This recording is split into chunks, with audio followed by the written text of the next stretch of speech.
Adversaries are currently archiving encrypted data with the intent to decrypt it once quantum computing technology matures. This harvest now, decrypt later strategy exploits the fact that the mathematical algorithms currently protecting global secrets have a shelf life. Quantum key distribution moves digital security away from breakable algorithms. It relies on the physical properties of single photons to generate cryptographic keys. This approach is rooted in the Heisenberg uncertainty principle. First formulated in the 1920s, this principle outlines a physical limit to what can be measured at the subatomic scale.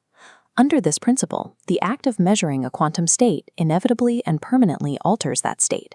You cannot observe a particle without changing it. In a security context, this means passive eavesdropping is physically impossible. Any attempt to intercept a quantum signal leaves a clear, detectable trace on the data itself. This chart illustrates the BB84 protocol, which maps binary data into specific polarization states. Bits are encoded into a rectilinear or diagonal basis. The sender, Alice, transmits these photons by randomly switching between these measurement bases for every bit. Because the eavesdropper does not know which basis was used for a given photon, their measurement causes the quantum state to collapse. The information is effectively erased and the transmission data is irreparably corrupted.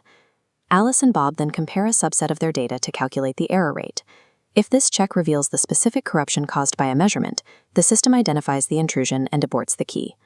The BB84 protocol provides the evidence that a communications link can be secured by the behavior of subatomic particles rather than the difficulty of a math problem. Early implementations of QKD rely on the existing global network of terrestrial fiber optic cables. However, as photons travel through these glass strands, they are gradually absorbed. This loss limits the effective range of fiber-based quantum links to approximately 200 kilometers. To bridge longer distances, researchers are using free space optics to transmit these quantum states directly through the atmosphere. This introduces a new set of engineering hurdles. Receivers must filter out intense daylight background noise and maintain a lock on the signal through shifting atmospheric turbulence. Managing these environmental interferences is required to scale a local link into a functional global internet. Mobile platforms like this drone deploy agile, free space links.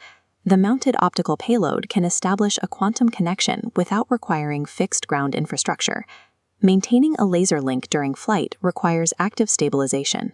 A pointing, acquisition, and tracking system constantly adjusts the optics to compensate for the drone's vibration and trajectory drift.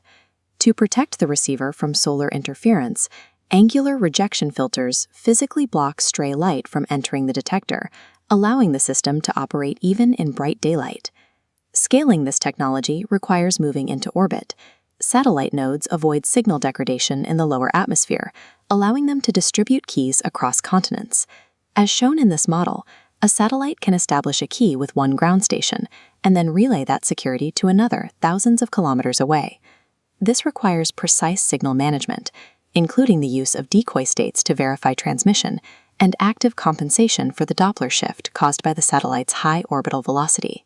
The integration of these mobile drones and orbital satellites transforms QKD from a laboratory demonstration into a three-dimensional network capable of global coverage. Moving this technology from a series of individual physics experiments into a global market requires a shared set of operational rules. International bodies, such as the ETSI Industry Specification Group and the ITUT, are currently developing the frameworks that govern how these systems interact. These specifications, such as ETSI GS QKD 016, establish what are known as protection profiles. These are mandatory security requirements that ensure hardware from different vendors can be evaluated and certified for use in the same network. This standardization allows quantum cryptography to function as a reliable industrial supply chain. These standardized systems are already being integrated into the financial sector, where they protect high-value data centers and cross-border trades from decryption threats. Beyond finance, the technology secures critical national infrastructure, drone-based defense swarms, and government communication channels. Current deployments demonstrate that information theoretic security has moved out of the realm of theoretical research and is now functional, commercially available hardware. This fundamental shift means that our global digital privacy is now being anchored to the physical properties of light. By relying on the behavior of subatomic chemicals rather than mathematical complexity, we have established a communication standard that remains secure regardless of future increases in computing power.